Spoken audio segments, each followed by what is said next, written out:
is just picture how you want to feel after it's done, instead of letting your brain run through all the stressful details where you're getting stuck, because that just makes you get stuck more.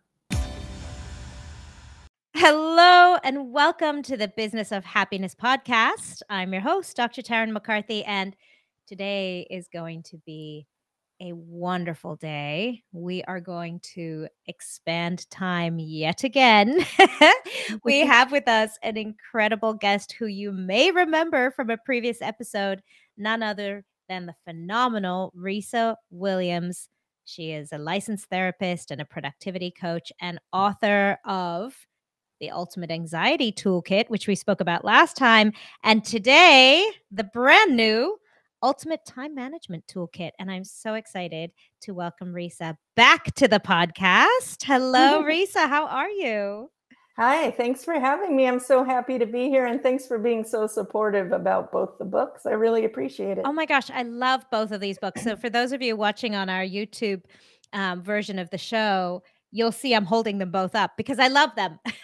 Well, that's great. And I don't know if you could tell from there, but the Ultimate Anxiety Toolkit I have earmarked and highlighted and written in. I love that book, and I got so many great tools from it. Thank you again, Risa. Oh, I love to see that because I am also a book highlighter myself. Yes. I love to use pens and mark things up and write notes to myself. I love it. in books. I love it. And, one of the things that I love about both of your books is, and I don't know if this was intentional, but they're so easy and fun to read because they really are workbooks. Mhm. Yes. My intention was to create practical, simple tools that make the reader feel like they can accomplish changing their mindset in small steps without feeling overwhelmed by a lot coming at them. Because I know that's how I feel when I read a self-help book. It's easy to get overwhelmed. And sometimes what you're searching for are just little nuggets and practical tools that you can start to apply right away. So that was really my intention in writing these in a simple way. Yeah, you absolutely hit the nail on the head. And I also love you have a lot of little graphics and icons that make the content more relatable and understandable. I love seeing those little images and pictures. They actually help me to integrate the material that you talk about in a different visual way. Yeah, I worked with a great illustrator friend of mine, Jennifer Whitney, who's also an animator. So she came up with fun drawings based upon the tools. And I think what it does is when you have a tool, with a memorable name plus a picture, Yes, it cements it in your memory. And when you're feeling overwhelmed by all the information, maybe later you think back and you just picture the picture and you're like, okay, I kind of remember what that tool was about. yes. So I'm a very visual learner. I know so many people these days are, and they need things in bite-sized nuggets and they need them to stick in their brains because we're so inundated with so much information and stimulation that a lot of stuff is lost by the end of the day. So I was really working with kind of new ways to write a book and have these metaphors stick so that maybe there's a chance that you'll play around with them, after you read the chapter. Absolutely. And the other thing that I really loved about them is there's an aspect of levity here. There's a playfulness, which especially when we're talking about anxiety, we're talking about time, which it seems like there's this pervasive sense of scarcity around time. When we're talking about these things, we can make it so heavy. And one thing I really loved about your books, and it was very clear in the second one, was this idea of just playing with it and making these tools something you can just toy with. And it makes things feel less heavy, less urgent, less serious. It gives you a little pause to not take yourself so seriously. I think that's just generally my approach in life, but definitely when I was tackling these subjects was to make it feel fun in some way, or, like maybe not fun, but a little easier, a little lighter, to look at things from a pulled back perspective. Because I think when you get in that mindset, you feel like you can tackle it. You feel like it's not so hard. And sometimes when you're reading self-help books that sound overly clinical and dry, there is a tendency to have your anxiety spike a little and think, oh God, this is so heavy and serious and intense. And it kind of re-triggers that stuck point where you don't feel like you can move forward.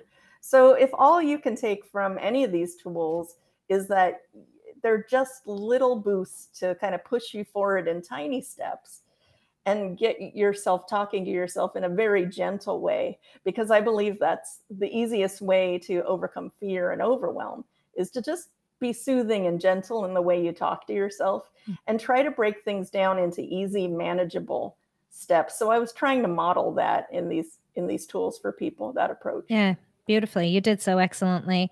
This Ultimate Time Management Toolkit, the subtitle is 25 Productivity Tools for Adults with ADHD and Chronically Busy People. I love Yes. that title too, because I think many of us can relate to one or both of those titles, those Well, identities. yeah. And one of the things you talk about at the very beginning of the book is this idea of hyper focus as relates Mhm. to these adults with ADHD and chronically busy people, and its um, effect on time and our time management. And I'd love for you to share that a little bit with our audience, because I think many highly ambitious, successful people are very good at hyper focus. Yes. And it's sort of one of our Achilles heels as well as our superpowers. So I'd love for you to talk more about hyper focus as it relates to time. Well, I love how you described it, because it is really a superpower, but I think it burns you out really quickly too. So I personally have experienced hyperfocus. I know when I write, I go into a hyperfocus mode sometimes. And this is where you lose your sense of time passing. Mm. Some people describe it as flow, but it can feel a little bit more intense if you're in hyperfocus for too long. So in my book, I talk about how it feels like you're blasting off into hyperspace, and you can almost narrow your focus down and accomplish a huge amount in a short amount of time, but it has an emotional consequence. So otherwise, in other words, the spaceship will get shaky, right? Like you're blasting off into space and you can get to where you need to go, but it's going to require all your concentration and focus not to crash. And then afterwards, you might feel a little stressed out. You might feel a little emotionally wonky as a result. And I think what you said is true. A lot of highly ambitious, successful people who are managing multiple career tracks or projects, or just creative individuals, tend to do this a lot, but they might not have a name for it. So when I'm working with adults with ADHD, in that work, hyperfocus is one of these terms that comes up, which is sometimes you get into a mode where you're super focused and super sharp attention, and you're fully focused on zooming ahead. Your sense of time kind of becomes a little blurry. So you might not notice you've been sitting somewhere for 2 hours working on a project. That's one sign you might be in hyperfocus. You might forget to take a break. You might forget to eat your lunch. Maybe people listening out there have experienced this while working on something. And at a certain point, you start to feel these signs from your body telling you to take a break. Like you get a headache, you might feel restless, you might feel pain, in your neck or something from staring at a computer so long, but you override those things. And that's where it can be damaging in some ways to our brain and body. So it's about learning when you're in that mode and learning how to get out of that mode in a gentler way. And again, when we're talking about ADHD, like a lot of people may have traits that are similar to those experiencing ADHD, but they may not have enough to get a full diagnosis. And sometimes when we're under stress, our executive functioning can be impaired. So you might become more forgetful. You might have trouble prioritizing things. You might have time blindness, which is what I've been talking about. That sense of passing time goes away and you can't gauge how long you've been in a project or not. So getting out of hyperfocus, there's a tool in my book called the gear shifter, where you kind of learn what it feels like when you're in high gear, super focus mode, and what's middle gear, what's sort of like you're able to do things, but you're not going at full speed. You can't maybe accomplish that impressive an amount at that gear level. And then low gear would be like you're coasting, maybe you're more relaxed, but it's taking you a lot longer to get somewhere. And I think just having names for all these mental spaces can be very helpful for us to understand ourselves a little better and to become more mindful of what state we're in and what state we need to get into. For example, if you've been in high gear, you might need to transition to low gear at the end of the night, which a lot of us are not good at doing. We've been super focused. We're in that hyper-focused state. We need to take a break and unwind for the night, but we just keep going in that state. You know, maybe we are now in a highly stressed out, going at a fast-moving pace, and it's starting to affect our ability to relax and unwind. So I have little tricks and tools for stepping back, getting perspective, and thinking to yourself, which gear do I need to go into next? I'd love you to share one of those tips and tools with us. Give us just one of your favorites of shifting gears. So I have two tools. One, if you're in low gear, sometimes you're in low gear and you're trying to go right to high gear. Like you have this idea that you've just been lounging around, maybe you're on Twitter, or you're doing something that isn't stimulating your brain. And then you put all this pressure on yourself to do a high intensity task, like finish a report, or I'm going to sit down and I'm going to write a chapter of my book. But your brain hasn't transitioned smoothly yet. So I have something called a brain warm-up, where it's a stimulating task for your brain to do that seems fun to you for about 15 to 20 minutes. So an example of this, sometimes people like to play word puzzles or Sudoku, or they journal or they sketch, but it's something to like activate your brain to prep yourself to moving up a gear. So that's one. And then downshifting gears. So if you're in high gear and you need to transition to low gear, there's things called time buffers, which are breaks that you take where you're purposely de-stressing yourself. So maybe you're taking deep breaths. Maybe you're going and sitting outside and looking around and noticing things around you, or listening to relaxing music, or you're going for a walk, but it's a scheduled break in your day that you're deliberately choosing to downshift into a lower, more relaxing gear. So that would be a great tip for busy business owners, doctors and dentists who are then heading home, kind of transitioning from one very active state to now downshifting to something a little bit more, lower gear to be with their families. Yeah, and that's often a really bumpy transition for people because your cortisol and adrenaline are going. And I imagine as a doctor, you're on your feet, you're talking to people, it's go, go, go, go, go. And suddenly you're in your car and people think, well, I'm driving home. I have this built-in break to bring myself down, but often driving is very stressful for people. So it's also about being honest about, is this what I'm doing in between things actually bringing my stress down, or is it just keeping the stress up? I know plenty of people, their commute home is just as stressful as their job mentally. So what choices can you make? Well, you're stuck in a car. Perhaps you have a playlist of music that you've selected that you know will bring your stress down. Perhaps you're doing deep breathing as you drive, or you're just training your brain to ruminate on more relaxing or positive things, so that we're kind of closing, I call them bookends. We're kind of closing one book and we're going to the start of the next. Yeah, I love that. And then when you get home, have some ritual where maybe you don't just rush into the next thing, like errands, chores, this. You're deliberately cushioning it so it's a little more gentle. Maybe you sit in a chair for a little while, you have a glass of tea or water, and you kind of have some kind of ritual you do when you get home that signifies to your brain, I have to switch gears now. This is home time. I'm not rush around at work time anymore. Yeah, before we started chatting today, we were talking, I mentioned to you some rituals that I incorporate into my practice and of every day. And I think there's something really beautiful about quote unquote rituals in the intentionality of it. And really that's the magic, right? It doesn't really, it almost doesn't matter what the activity is, but it's the intention behind it. And that's where it's something different for every person. Yeah, and you have to custom tailor it for you. If you want to look at it from a broader perspective, it's about creating brain associations for yourself that work for your particular brain. So rituals are great because you are creating this brain association with something you're doing equals a certain emotion.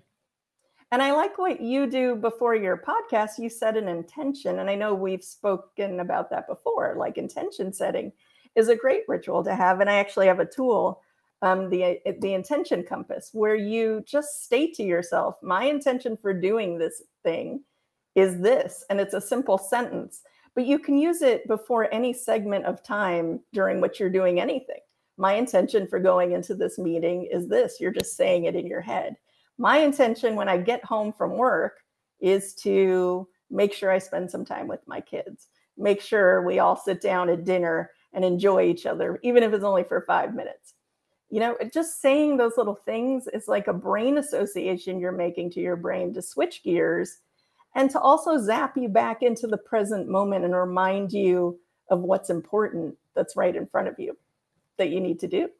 Yeah, I love that. And, even intending how you want to feel can be Yes. really powerful as well, because sometimes, as with time, sometimes we think our emotions are not within our own control, just like time. Mhm. And I think establishing intentions of this is how I intend to feel during this meeting. This is how I intend to feel during this car ride home. It's Yeah. it's nice to take back your power over that segment of time as opposed to just leaving it up to happenstance or your reaction to whatever's happening. Yeah. And I truly believe you have to tell your brain where you want it to go. Mm, So you have to envision the future emotion you want to feel yes. and point it like a GPS towards that destination, right? Like my intention after I finish, writing this report is to feel relieved, is to feel proud, is to enjoy my weekend. We're telling our brain where I want to go after I write the report. And so much of the work I do with clients with time management isn't just about the task, because we often get stuck on picturing the task. And when we're picturing the task, sometimes we're re-triggering all the stress and anxiety that we're trying to avoid, right? Because it's so hard and I hate writing that report. And it's, oh gosh, I don't know what to put in the second paragraph and all this stuff. And the way around that, like a great workaround, is just picture how you want to feel after it's done instead of letting your brain run through all the stressful details where you're getting stuck, because that just makes you get stuck more. Love So that. picture where you want to go. And a tool in the book is called the future photo. It's so powerful. And I'm sure, you've heard this before from people are always using tools like this. But in this particular tool, what you do is you picture a photo of yourself after you've completed something you've been avoiding. It can be any task. It could be doing laundry. Maybe you're avoiding doing laundry. Or it could be something major like, finishing your novel or doing some amazing performance or presentation. And you give yourself a picture of what you're going to do to enjoy having done that thing. And in Mm. the photo, so let's say I'm going to, the example I give is someone had been burning out at work. They were working on a project and they just couldn't see the end of it.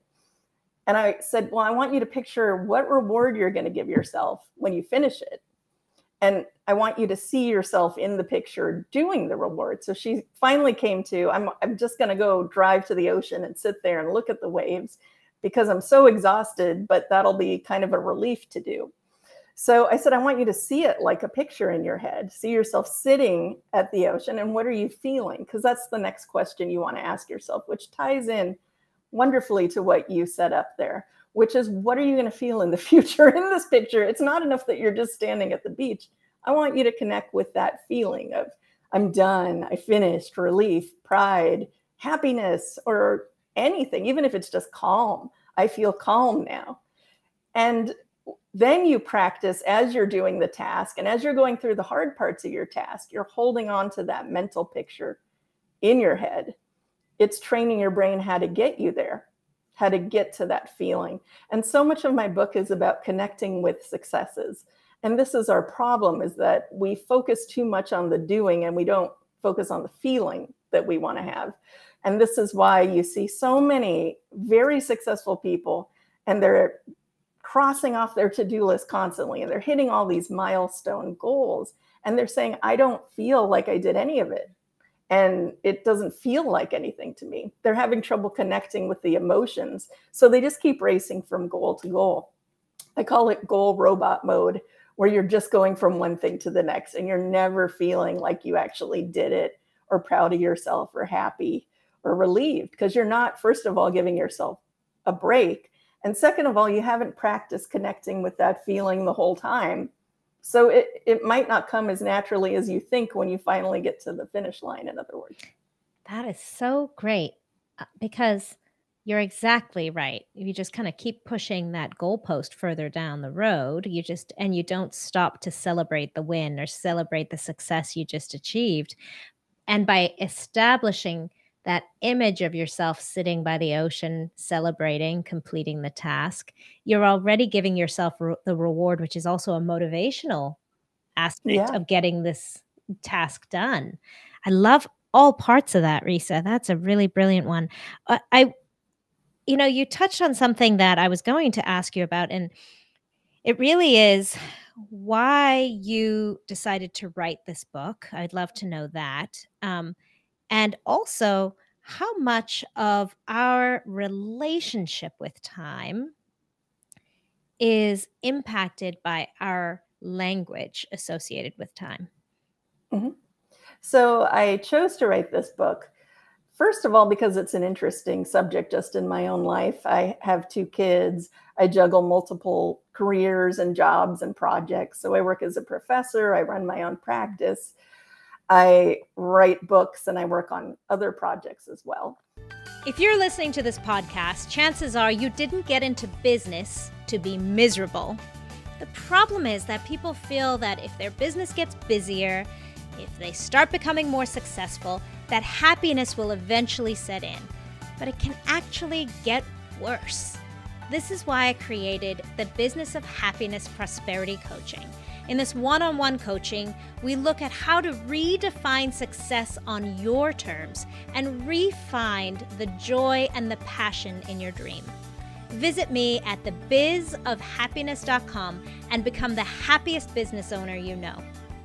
And I was finding, years ago that I was struggling to manage it all, and that my system in my head, which was try to tackle as many things as possible, was burning me out like all the time. And I was feeling stressed out and overwhelmed. And even when I accomplished something, I wasn't feeling great about it. Like it was sort of this feeling of what's next, what's next, what's next. And then as I got my license and I started seeing clients, I started seeing the same pattern in so many clients, especially since I was specializing in anxiety. So a lot of anxious people tend to do a lot as well. And they also tend to be chronically busy people sometimes. And then over time, I was attracting more and more clients who also were seeking time management tools for ADHD. And I just across the board saw a need for tools that were easy to use, easy to explain about tasks and how to schedule things, but also understanding our emotional perception of time changes the way we do things and approach things. It also changes if we see time as stretching or shrinking, depending on what we're emotionally experiencing. So a lot of the productivity books I was reading at the time didn't quite have that component, the emotional element that I wanted to communicate to people in these tools, which is the emotions you're experiencing are changing what you think of as time.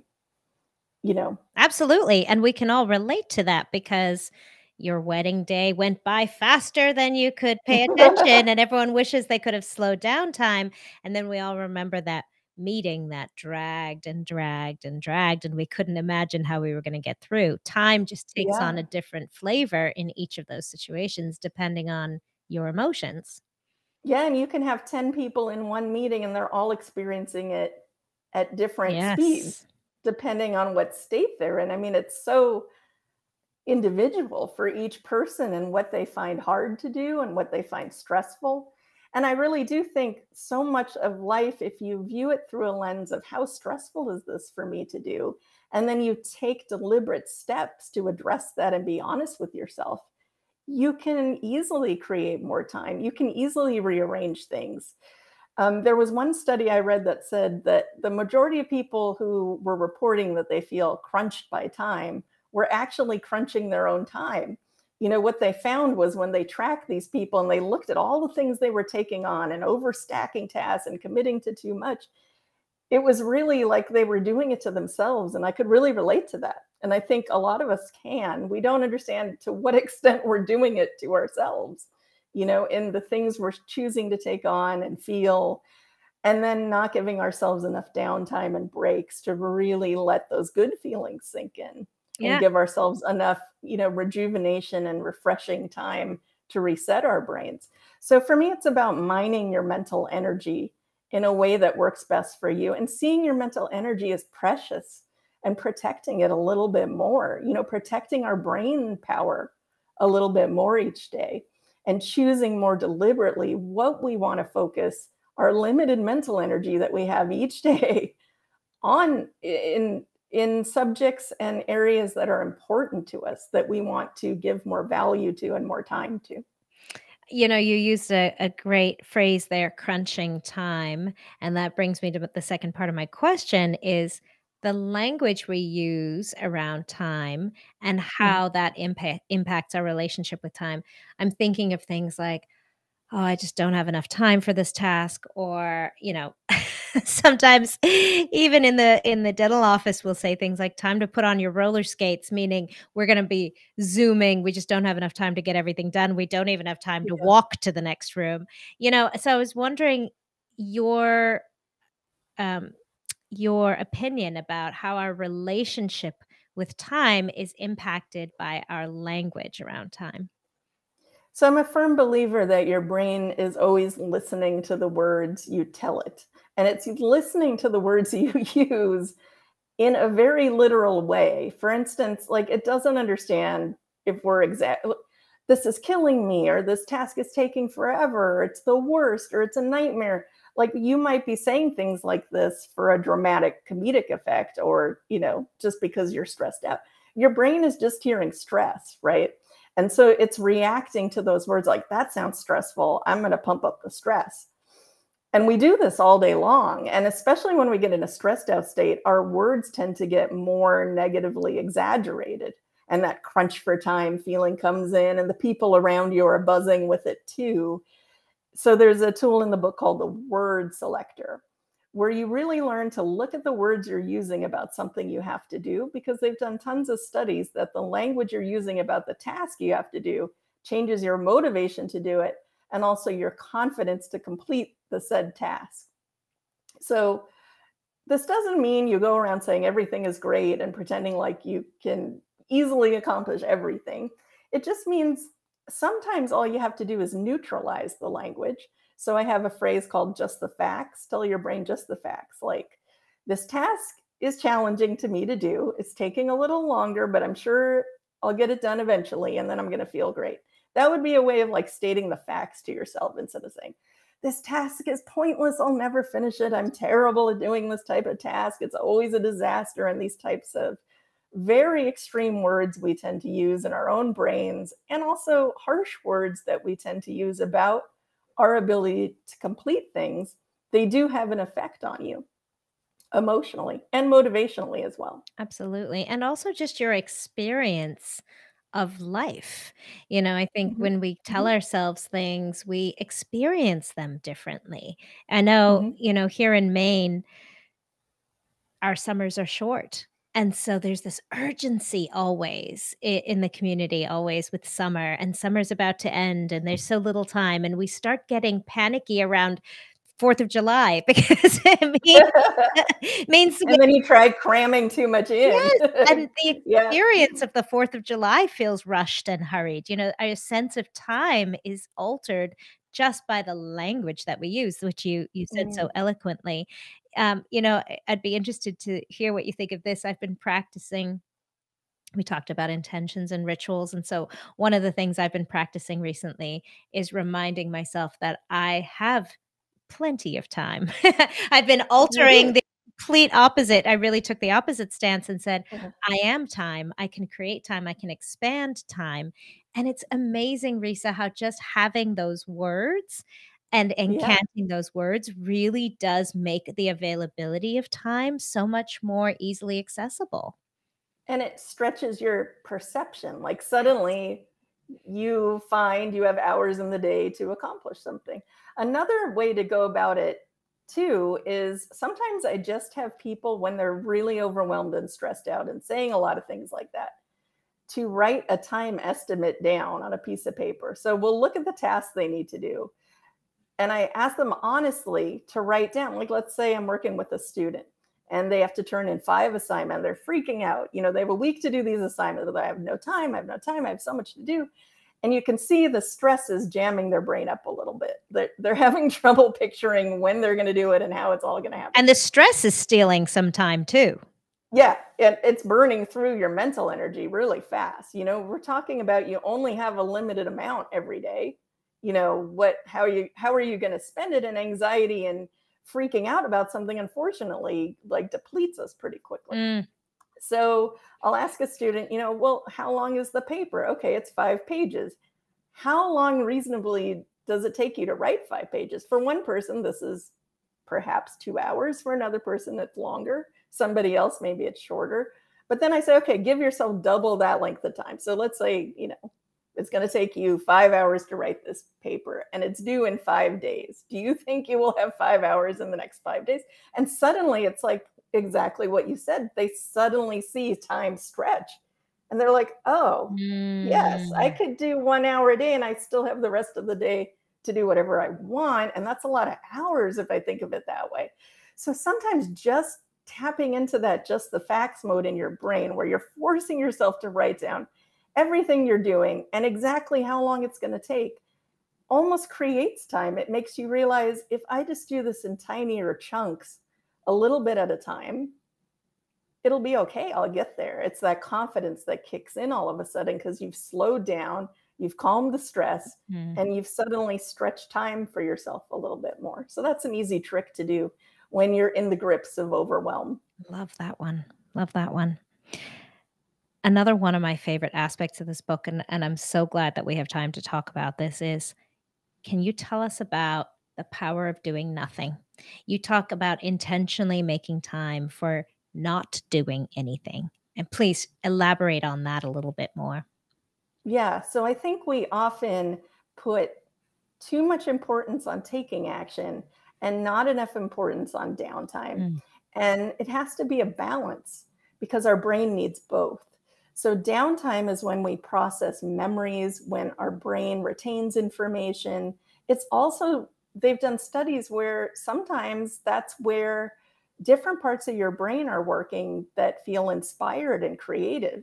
So you'll talk to famous writers and artists and they'll say, yeah, I get my best ideas when I'm washing the dishes or when I'm, you know, going for a walk with my dog. That's when I get ideas for my next project or my next business or this kind of thing. Those ideas come to you when you give them space to come in.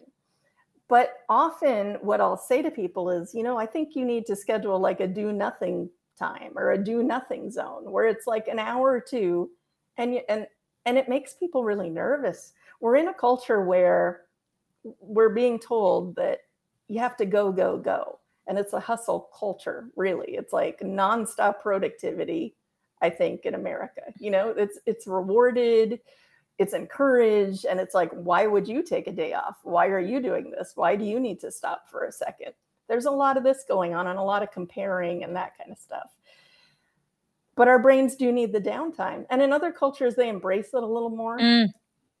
Definitely, you know, for all of you who have traveled places, you'll see it. You'll just see a different vibe and people take their time a little more and they're not rushing so much. And especially if you live in a big city in America, I think, you know, we tend to get caught up in that a lot.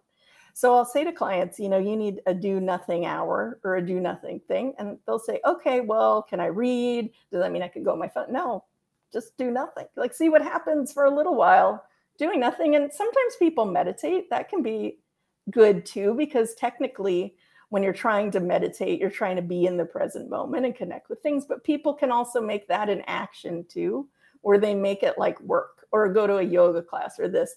And all that is great. I'm saying that's good. But if you make it like work, it's not exactly doing nothing with your brain. So it's looking at doing nothing from a brain point of view, sort of like let it have some space to ruminate and to create ideas. Really cool. Really cool. And I was thinking when you said there are different cultures that know how to do this really well, there's phrases in other cultures, like in Costa Rica, there's the whole idea of pura vida, which is just Mhm. like taking time and enjoying life. And I know in Italy, there's actually the art of doing nothing. They really pride themselves on the art of doing Right. nothing. Yeah, and they have also the sweet life and just like appreciating the sweetness and the Yes. slowness of life and things in other countries sometimes like it's jarring to Americans because it's they feel like they're going slower, but if you have a long enough vacation then suddenly you're in the flow of that and you come back Mm. to America and you're like, wow, everyone's moving so quickly and it's such high stress. How do I function like this? I mean, obviously, this is a generalization. And you can find that here. You can find those places here as well. It's just a mindset you have to get into. So sometimes people need to go on vacation Mm. to get in the mindset of doing nothing. But I often encourage them to try it in smaller doses at home just in their house, Mm. just do nothing a little bit more, and often sitting outside is a good way to do this. Go for a stroll where you don't really have a mission, but you're kind of just noticing things around you. I think the one intention you could set would be just to be in the present more, just feel what's happening in the present, bring your mind back home to your body and align them together. And that's sort of where you refresh yourself and can reset yourself and get that motivation back and that inspiration that you're searching for. Really cool. Another great way to expand time. Mm. Mhm. Beautiful. Did you have any new awarenesses writing this book? Did anything kind of strike you, a new learning or a new understanding for yourself? I put all these neuroscience nuggets, so I had to go Yes. deep into research. And I was just so surprised to find that so many of the things I suspected were true, about like downtime and things like that. But even fun stuff like I have a tool called the music motivator that I use a lot, where you pick a particular piece of music and you associate it with a task you need to do. And you keep Mm. replaying that same song over and over again every time you have to do the task. And it's like a behavioral conditioned response that you're setting up for your brain. Even that, I was surprised to find how much there is on music and how great it is for our brains. And I really think we can tap into that more. It's this beautiful thing that's out there. There's so much music you can listen to, right? But are we really using it to our advantage each day as a way to calm ourselves down or get us inspired and motivated? So I had a lot of fun looking into fun tools like that and getting into the science of it. So cool. So cool. Well, thank you so much, Risa. Another incredible book, another really and that really is the thing about your books is they're so applicable to real life and you don't have to read the whole thing. You could go and just pick in and out a little bit when you have time and patience and really get some great tips and tools to use in your daily life starting today. So, I highly recommend it. This is the Ultimate Anxiety Toolkit 25 tools the ultimate, time management Time toolkit management. and That's also the ultimate anxiety toolkit. They're both just brilliant. I keep flip-flopping between the 2 of them. They're so good. Where can we find both of these books of yours? So you can find them on Amazon, at Barnes and Noble, Target, and in various bookstores all over the world. And they're also being translated into other languages, so they'll be available in other countries soon. I have a third book. So this is a series of Ultimate Toolkit books. And the third book is called The Ultimate Self-Esteem Toolkit. It comes out in March of next year, and it's going to address confidence, self-esteem, and self-compassion and how we can talk to ourselves in a gentler way and learn to like ourselves more on a daily basis. And it has a lot of practical Oh, tools. yes, now you're talking my language. That sounds amazing. I can't wait for that one. Well, I hope you'll have me back again. I have so much fun I talking to most you. certainly will, Risa. And before we go, I do want to let our audience know that your brand new podcast, which when this episode goes live, will be live, the Motivation Mindset Podcast. And Risa promises me that episodes are 15 minutes or less so that you don't have to be worried Yes, about being stuck on a long episode. You can just dive in and out and get some great tools. they're meant to be coffee break sized for people who just need quick motivational tools Mm. and time management tips. And I interview a variety of experts from different fields about all the different time hacks and brain techniques they use to just motivate themselves through their own busy lives. So I hope you'll give it a listen. Should be a lot of fun. Awesome. Definitely check out the Motivation Mindset podcast. And before we leave today, Risa, I know you answered this question for me last time, but since we've last spoken, you've done so many incredible things, and at the very least of which is publishing this new book. How has your definition of happiness changed? What is your new definition of happiness? I think my new definition of happiness, and something I've started practicing recently, is learning to see small, tiny blips of happiness throughout the day Mm, instead of waiting for these giant waves of big happiness to hit us, and learning to identify them by labeling them in my brain as they pop up, like, oh, that's a silly thing, or that's a happy thing, or that makes me excited, or wasn't that delightful. These little tiny moments, even if it's all you're doing is seeing a cute pet dog or having a nice walk, and learning that happiness comes in different flavors. And that's actually a tool in my next book, of like all the different flavors of happiness you go through in one day. It's a very multi-layered emotion, and you don't need to see it as just being one thing. It can be a lot of different little emotions. love it. Thank you, my friend. It is always an honor to talk to you, and I'm so grateful to you for coming back on the show. I'm grateful for all you do too. Thank you so much. Thank you. And thank you again to all of you for joining us today, learning about the ultimate time management toolkit. And remember, when you feel good, my friends, that's when we can do great things in this world. Bye bye.